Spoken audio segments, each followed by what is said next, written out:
Now, we obviously work towards intervening at a cognitive level, changing the way we think. But that's not the only way we can intervene. The arrow doesn't just work in one direction. That we know changing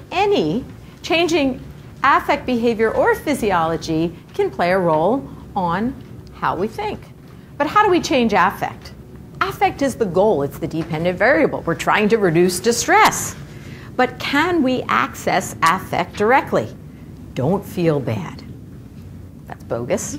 Can't tell someone not to feel bad. We can't get access. We can access our affect through the way we think, but we can also access our affect through physiological intervention, through pharmacotherapy, through neurological stimulation, through homeopathic physiological interventions like biofeedback or diaphragmatic breathing or relaxation techniques. So changing our physiological state can change our affect, which can change how we think, which can change what we do. We can also intervene at a behavioral level. When you're having a really bad day and you're hanging out in the house doing nothing, and a couple of hours have gone by and you're still doing nothing, you're probably still having a really lousy day. But what happens if you get mobilized towards action and you do a chore on your list or you take care of some piece of business and you accomplish something? You start to feel differently, which may, in fact, change how you think. So instead of thinking, I can't do anything, you might start to think, well, I just did that. Maybe I can do something else. Behavioral intervention is an essential part of good, solid CBT.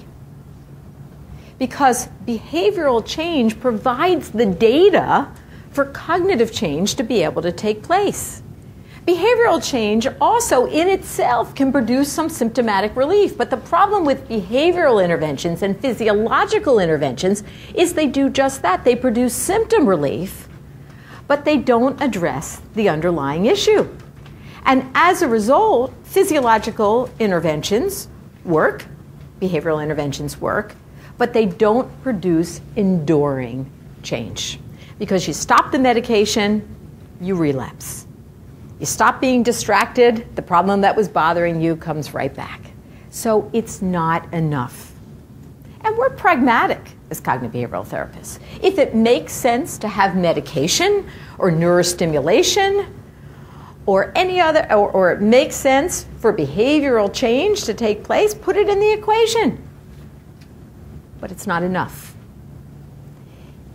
For enduring change, we believe you must do the work at the cognitive level.